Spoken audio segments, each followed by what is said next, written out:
Hello everyone. आज के video में हम करेंगे क्विट इंडिया मूवमेंट एंड उसका रिलेशन बिहार से। मतलब बिहार में क्विट इंडिया मूवमेंट में आपको किस तरीके की पार्टिसिपेशन दिखती है, क्या स्टेटस रहता है इस मूवमेंट का, वो सारी चीज़ें हम करेंगे। उससे पहले हमने प्रीवियस वीडियो में इंडिविजुअल सत्याग्रह तक किया था और आज हम ये क्विट इंडिया मूवमेंट मतलब कैसे स्टार्ट हुआ, इसकी क्या क्या रीजंस थे, वो सारी चीज़ें देखेंगे। सबसे पहले ये जो क्विट इंडिया मूवमेंट है ये स्टार्ट होता है because of the failure of Cripps mission. तो हमारे इंडिया में आती है, जब आप नेशनल हिस्ट्री पढ़ते हैं या इंडियन हिस्ट्री पढ़ते हैं तो आपने देखा होता है कि सबसे पहले तो आपके पास दिया जाता है ऑगस्ट ऑफर। ऑगस्ट ऑफर में वो बात करते हैं कि हम आपको डोमिनियन स्टेटस देंगे, लेकिन ये नहीं बताते कि डोमिनियन स्टेटस कब देंगे।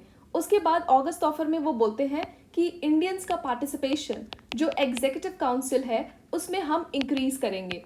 तो ये बात तो वो 1909 में पहले बोले, एक मेंबर को इंक्लूड करा एग्जीक्यूटिव काउंसिल में। फिर 1919 में वो बोलते हैं 3/8। तो इस तरीके से करते करते अभी वो फिर वही चीज़ बोल रहे हैं कि हम एग्जीक्यूटिव काउंसिल का जो पार्टिसिपेशन है वो इंक्रीज करेंगे। मतलब पूरी तरीके से आज़ादी की बात नहीं करते, वो डोमिनेंट स्टेटस की बात करते हैं, इंडियंस का पार्टिसिपेशन की बात करते हैं। उसके बाद ये चीज़ बोलते हैं कि ओके, हम आपको कॉन्स्टिट्यूशन बनाने के लिए अलाउ करेंगे जिसमें मेनली इंडियंस होंगे। फिर वो बात बोल रहे हैं मेनली इंडियंस, यहाँ पे होना चाहिए ओनली इंडियंस। तो कांग्रेस इन सब चीज़ों पे जो है अपना कंसर्न रेज करती है। कांग्रेस बोलती है कि हमें डोमिनेंट स्टेटस नहीं चाहिए। आप डोमिनेंट स्टेटस की बात कर रहे हैं, साथ के साथ आप बोलते हैं कि जो इंडियन कॉन्स्टिट्यूशन है उसको मेनली इंडियंस फ्रेम करेंगे। मेनली इंडियंस क्या होता है, आप ओनली इंडियंस की बात करिए। तो इसी वजह से जो इंडियन नेशनल कांग्रेस है वो इस ऑगस्ट ऑफर को डिक्लाइन कर देती है। अब इसके बाद आता है क्रिप्स मिशन। अब क्रिप्स मिशन जब आता है तो इंडियंस की एक्सपेक्टेशंस होती हैं ज़्यादा, वो सोचते हैं कि ये थोड़ी दूसरी बात करेंगे। लेकिन क्रिप्स मिशन में वो फिर से बोलते हैं डोमिनियन स्टेटस, हम आपको डोमिनियन स्टेटस देंगे बट आफ्टर वॉर। और इसमें मतलब कि ये एक तरीके से बोलते हैं कि हमारे आईएनसी मेंबर्स बोलते हैं ये पोस्ट डेटेड चेक है। मतलब एक तो आप डोमिनियन स्टेटस की बात कर रहे हैं, पहले आपने अगस्त ऑफर में बोला कोई स्पेसिफाइड डेट नहीं है, लेकिन अभी आप चलो ठीक है आप बोल रहे हैं आफ्टर वॉर। वॉर के बाद पता नहीं है कि ब्रिटेन जीतेगी कि फासिस्ट कंट्री जीतेगी, लेकिन फिर भी आप बोल रहे हैं कि आप हमें डोमिनियन स्टेटस देंगे आफ्टर वॉर। ये एक पोस्ट डेटेड चेक है जिसका कोई पता ही नहीं है कि हाँ हमें मिलेगा कि नहीं मिलेगा।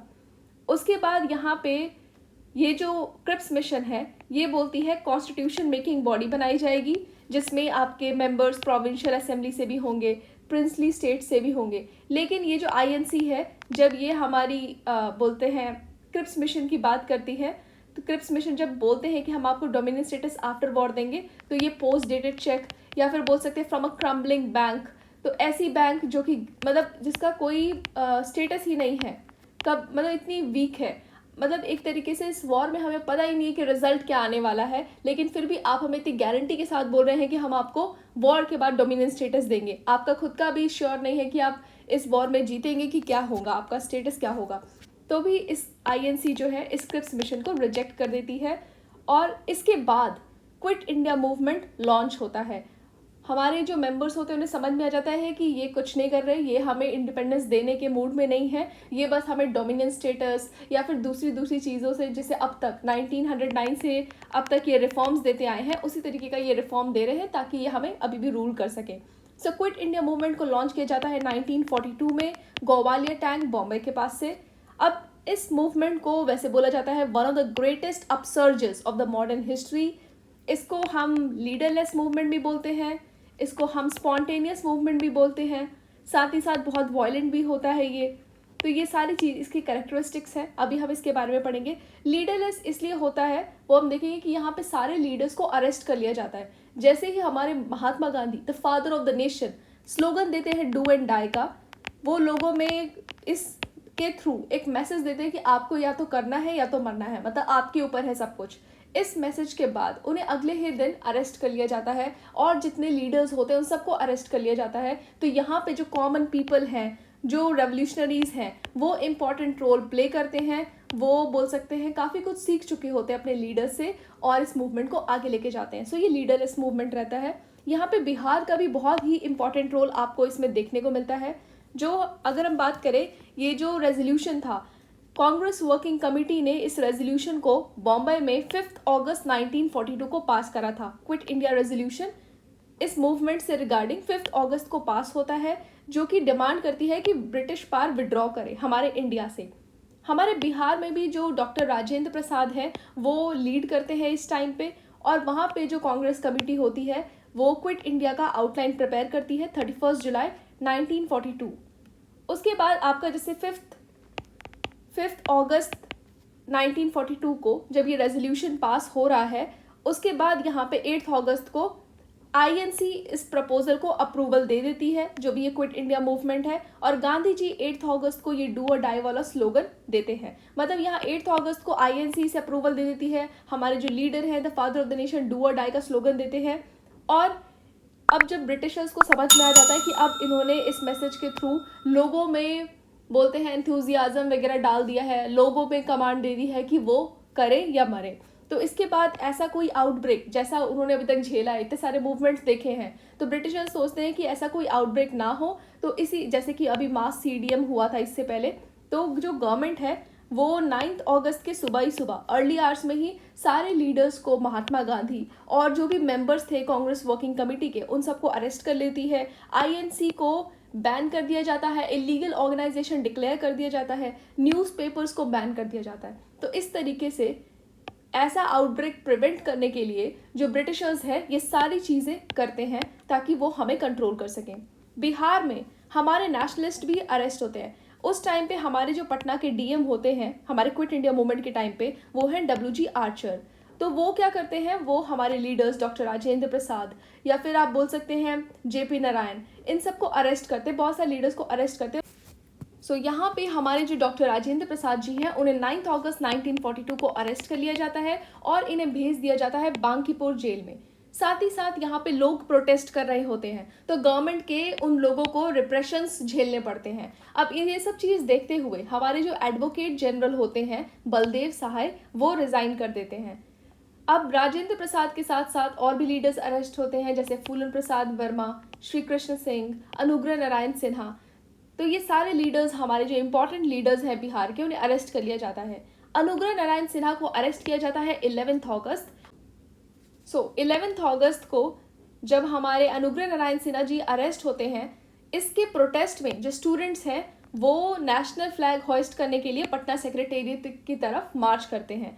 अब 4:57 PM पे वहाँ के जो मतलब डीएम है पटना के WG आर्चर, वो क्या करते हैं, ऑर्डर दे देते हैं कि फायरिंग किया जाए। और ये जो 7 बच्चे होते हैं, जो भी ये सारे स्टूडेंट्स होते हैं, ये सारे के सारे इंजर्ड हो जाते हैं। और आप यहाँ इमेज में देख सकते हैं सब। और इस इवेंट को हम बोलते हैं सेक्रेटेरिएट गोलीकांड, क्योंकि ये पटना सेक्रेटेरिएट की तरफ जाते हैं फ्लैग होइस्ट करने के लिए, और उस टाइम पे DM आर्चर जो भी होते हैं, आर्चर जी, वो इन्हें कंट्रोल करते हैं और ये सारे के सारे बच्चों को मार देते हैं। तो ये आप इनके नाम भी देख सकते हैं, जगतपति कुमार, रामानंद सिंह, देवीपदा चौधरी, राम गोविंद सिंह, राजेंद्र सिंह, सतीश प्रसाद झा एंड उमाकांत प्रसाद सिन्हा। अब इस इवेंट के बाद, मतलब इस सेक्रेटेरिएट गोलीकांड के बाद, पूरे पटना में स्ट्राइक देखने को मिलता है 12 अगस्त 1942। मतलब यहाँ 11 अगस्त को ये होता है इंसिडेंट, ये पटना सेक्रेटेरिएट गोलीकांड। अब इसके बाद आपको 12 अगस्त 1942 को पूरे पटना में स्ट्राइक देखने को मिलता है, और 12 अगस्त की शाम को ही एक मीटिंग ऑर्गेनाइज कराई जाती है, और ये ऑर्गेनाइज कराते हैं जगत नारायण लाल, इन विच ये डिसाइड किया जाता है कि हम ये जो गवर्नमेंट मशीनरी है इसे पूरी तरीके से क्रिपल कर देंगे, तोड़ देंगे, मतलब मशीनरी को काम ही नहीं करने देंगे, पैरालाइज कर देंगे पूरी एडमिनिस्ट्रेशन को। तो वो क्या करते हैं, जो भी रेलवे लाइंस हैं उन्हें उखाड़ फेंकते हैं, टेलीग्राफ लाइंस को डैमेज करते हैं, telegraph wires, telephones, police station को जला देते हैं। तो ये सारी चीज़ें, मतलब एक तरीके से ये प्रोटेस्ट कर रहे होते हैं इस सेक्रेटेरिएट गोलीकांड के बाद। पूरी पटना में स्ट्राइक चल रहा होता है। यहाँ पे बहुत सारे, अब जो ब्रिटिश गवर्नमेंट है वो ऐसे बैठे तो नहीं रहेगी, वो बहुत सारे लार्ज स्केल नंबर पे अरेस्ट करती है, लोगों को जेल भेजती है, टॉर्चर करती है, फाइन्स करती है, लोगों पे फाइन्स इम्पोज करती है, पीपल को, जो भी लोग हैं उन्हें गोली मारती है। ये सारी चीज़ें होते हैं। मतलब यहाँ पे लोग अपने तरफ से पूरा वायलेंस दिखा रहे हैं, क्योंकि उन्होंने, जो हमारी ब्रिटिश गवर्नमेंट है, कितने रूथलेसली सेक्रेटेरिएट गोलीकांड को करा, ऐसे शूट कर दिया, 7 बच्चे मारे गए। इसको प्रोटेस्ट करने के लिए इन्होंने ये सारी चीज़ें करी, और गवर्नमेंट अपनी तरफ से क्या कर रही थी, हमें कंट्रोल कर रही थी, जो भी हमारे लीडर्स थे उन्हें, और जो लोग थे उन्हें कंट्रोल कर रही थी।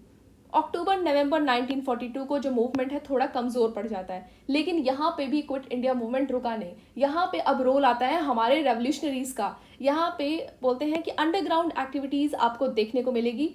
बहुत सारे बोल सकते हैं अंडरग्राउंड रेडियो जो हैं वो चलने लगते हैं। फॉर एग्जांपल उषा मेहता हैं, वो भी अंडरग्राउंड रेडियो स्टार्ट करती हैं। यहाँ पे आपको राम मनोहर लोहिया जी का बहुत इंपॉर्टेंट रोल दिखता है इन सारी चीज़ों में। अब क्विट इंडिया मूवमेंट जब कर रहे हैं तो वहाँ पे हमारे जो बोल सकते हैं हीरो रहते हैं वो है जेपी नारायण। इनका बहुत इंपॉर्टेंट रोल है। जैसा कि हमने देखा डॉक्टर राजेंद्र प्रसाद जी को भेज दिया गया था बांकीपुर जेल, हमारे जेपी नारायण को भी हजारीबाग जेल में भेज दिया गया था। बहुत सारे फ्रीडम फाइटर्स थे जिन्हें हजारीबाग जेल में कैद कर लिया गया था। लेकिन वहाँ पे कुछ लोग होते हैं, कुछ हमारे लीडर्स होते हैं जो डिसाइड करते हैं कि हम दिवाली की रात को यहाँ से निकलेंगे। तो वो होती है 9 नवंबर 1942। ये क्वेश्चन आपसे पूछा भी गया है कि किस ओकेजन पे ये इवेंट करा जाता है, तो वो थी दिवाली नाइट। डेट था 9 नवंबर 1942 और उसमें से काफ़ी लोग जेल से भागने में सक्सेसफुल रहते हैं। उनका नाम है जेपी नारायण, रामनंदन मिश्रा, योगेंद्र शुक्ला, सूरज नारायण सिंह, गुलाब सुनार, शलिग्राम सिंह। और ये जो शलिग्राम सिंह हैं ये सेक्रेटरी है हजारीबाग डिस्ट्रिक्ट कांग्रेस कमेटी के। अब आप देखेंगे ये 6 लोग जो निकलते हैं ये अपने आप को 2 पार्ट्स में बांट करके अलग अलग डायरेक्शंस में मूव करते हैं। अब ये जब भागते हैं जेल से तो जो ब्रिटिश गवर्नमेंट है वो क्या करती है, ह्यूज रिवॉर्ड्स, लार्ज रिवॉर्ड्स रखती है इनको। मतलब जो भी इनके बारे में इंफॉर्मेशन देगा उन्हें 5,000 रुपये मिलेंगे, 2,000 रुपये मिलेंगे। तो 5,000 रुपये जेपी नारायण जी, योगेंद्र शुक्ला, रामानंदन मिश्रा के लिए रखा जाता है और बाकी के 3 लोगों के लिए 2,000 रखा जाता है। अब ये जब भागने में सक्सेसफुल होते हैं ये गया में जाते हैं। गया में अपने आप को 2 पार्ट्स में डिवाइड करते हैं। योगेंद्र शुक्ला, सूरज नारायण सिंह, गुलाब सोनार ये जाते हैं नॉर्थ की तरफ, आपके नेपाल की तरफ जाएंगे। जेपी नारायण, रामानंदन मिश्रा एंड शलिग्राम सिंह, तो ये पहले तो जाते हैं बनारस, लेकिन उसके बाद ये भी नेपाल में जाते हैं। और जेपी नारायण के बारे में तो सब जानते हैं, वो जाके वहाँ पे आज़ाद दस्ता फॉर्म करते हैं। तो जेपी नारायण जी जब जाते हैं हमारे नेपाल में तो जेपी नारायण, सूरज नारायण सिंह, राम मनोहर लोहिया ये तीनों लोग मिलके हमारे नेपाल में आज़ाद दस्ता ऑर्गेनाइज करते हैं।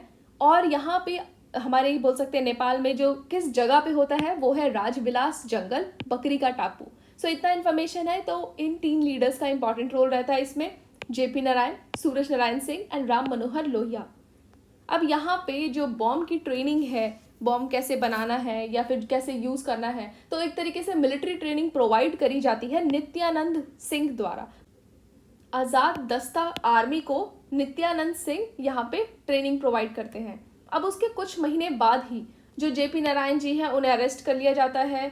बोल सकते हैं अमृतसर में वो उन्हें पकड़ के अरेस्ट कर लिया जाता है। और इसके बाद ये जब रिलीज़ होते हैं 12 अप्रैल 1946 को, तब उस दिन को हम सेलिब्रेट करते हैं, मतलब 12 अप्रैल को सेलिब्रेट किया जाता है एज अ जयप्रकाश दिवस। अब जब हम जेपी नारायण जी की बात कर ही रहे हैं, जयप्रकाश नारायण जी की बात कर रहे हैं, तो आपने प्रीवियस वीडियो में देखा होगा कि हमारे ही किसी लीडर ने लिखा था जयप्रकाश। अब उनका आप नाम बताएंगे अगर आपको याद होगा तो, अगर नहीं याद है तो आप वापस से जाके वो वीडियो देख सकते हैं। उसके बाद हम जो है नेक्स्ट करेंगे। अब हम करेंगे रेवोल्यूशनरी एक्टिविटीज़ इन बिहार। हमने क्विट इंडिया मूवमेंट कर लिया है। रेवोल्यूशनरी एक्टिविटीज़ में आप बस फैक्ट्स देखिए कौन कौन से, मतलब हमारी रेवोल्यूशनरी एक्टिविटीज़ तो नेशनल लेवल पे भी चलते हैं, 3 फेजेस में चलते हैं। तो अभी हम फिर से यहाँ रेवोल्यूशनरी एक्टिविटीज़ बिहार में देखेंगे। सबसे पहले जो हमारे सचिंद्र नाथ सान्याल हैं वो अनुशीलन समिति बनाते हैं पटना में 1913 में।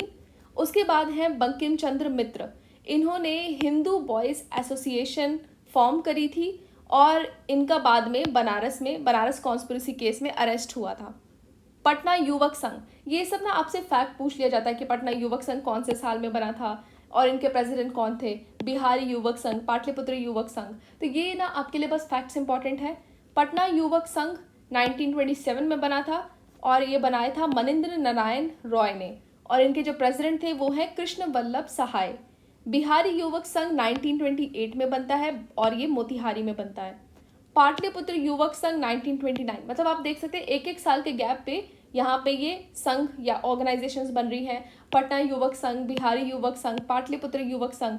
सो ये जो पाटलिपुत्र युवक संघ है वो 1929 में बनती है। कौन बनाते हैं? राम ब्रिस्क बेनीपुरी और अंबिका कांत सिंह। उसके बाद एक मंथली मैगजीन है युवक, ये कहाँ से स्टार्ट होती है? पटना से स्टार्ट होती है। अब कुछ फीमेल रेवोल्यूशनरीज के नाम, कुसुम कुमारी देवी, गौरी दास। सो आप यहाँ हिंदी में भी देख सकते हैं। 1927 को पटना युवक संघ का गठन किया गया था, 1928 बिहारी युवक संघ, 29 पाटलिपुत्र युवक संघ। तो हमने इसमें बिहार का जो भी मॉडर्न हिस्ट्री है वो कंप्लीट कर लिया है। अब हम इसके बाद कुछ लीडर्स के बारे में इंपॉर्टेंट फैक्ट्स देखेंगे।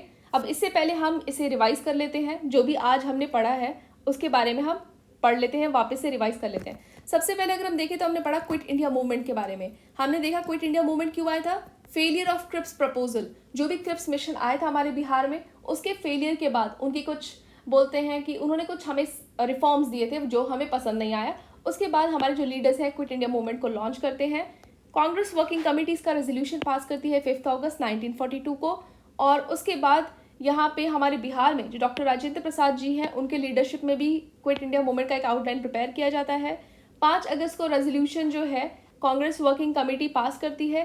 8 अगस्त को आईएनसी इसे अप्रूवल दे देती है क्विट इंडिया मूवमेंट को।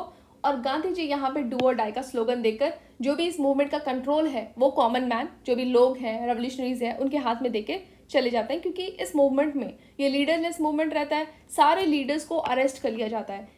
जो भी कांग्रेस वर्किंग कमेटी के मेंबर्स हैं उन्हें अरेस्ट कर लिया जाता है। कांग्रेस को इलीगल ऑर्गेनाइजेशन डिक्लेयर कर दिया जाता है। न्यूज़पेपर्स को बैन कर दिया जाता है। हमारे बिहार में बहुत सारे नेशनलिस्ट को भी अरेस्ट किया जाता है। और हमारे बिहार के जो डीएम होते हैं उस टाइम WG आर्चर, वो खुद अरेस्ट करते हैं हमारे लीडर्स को। तो हमारे जो लीडर्स हैं जैसे डॉक्टर राजेंद्र प्रसाद, अनुग्रह नारायण सिन्हा, JP नारायण, सबको अरेस्ट कर लिया जाता है और अलग अलग जेलों में भेज दिया जाता है। जैसे डॉक्टर राजेंद्र प्रसाद को भेजा जाता है बांकीपुर जेल, इन 9 अगस्त को अरेस्ट कर लिया जाता है। उसके बाद हमारे कुछ लीडर्स फूलन प्रसाद वर्मा, श्री कृष्ण सिंह, अनुग्रह नारायण सिन्हा, इन सबको 11 अगस्त को अरेस्ट कर लिया जाता है। और जैसे ही हम अनुग्रह नारायण सिन्हा को अरेस्ट किया जाता है, 7 बच्चे प्रोटेस्ट पे निकलते हैं। वो फ्लैग को होइस्ट करने के लिए पटना सेक्रेटेरिएट की तरफ मार्च करते हैं। और उसी टाइम पे जो WG आर्चर होते हैं वो इन पे फायरिंग का ऑर्डर दे देते हैं और सातों के सातों बच्चे मारे जाते हैं। उसके बाद इनके प्रोटेस्ट में, मतलब यहाँ बोल सकते हैं इस इंसिडेंट के बाद पटना में पूरे मतलब स्ट्राइक चलता है, पूरे पटना में स्ट्राइक चलता है 12 अगस्त 1942 को। और 12 अगस्त 1942 के इवनिंग में ही यहाँ पे एक मीटिंग ऑर्गेनाइज करी जाती है। जो कौन करते हैं? जगत नारायण लाल जी। और ये डिसाइड करते हैं कि हम अब पूरी गवर्नमेंट मशीनरी को डिस्टर्ब कर देंगे, पैरालाइज कर देंगे। तो ये सारे वायलेंट एक्टिविटीज़ आपको क्विट इंडिया मूवमेंट में देखने को मिलती है। तो ये लीडरलेस मूवमेंट रहता है, वायलेंट रहता है। यहाँ पे हमारी जो ब्रिटिश गवर्नमेंट है वो रूथलेस रिप्रेशन जो है इस टेक्निक को अडॉप्ट करके लार्ज स्केल अरेस्ट करती है, लोगों को जेल भेजती है, टॉर्चर करती है, फाइन्स इम्पोज करती है, लोगों पे गोलियां भी चलती हैं।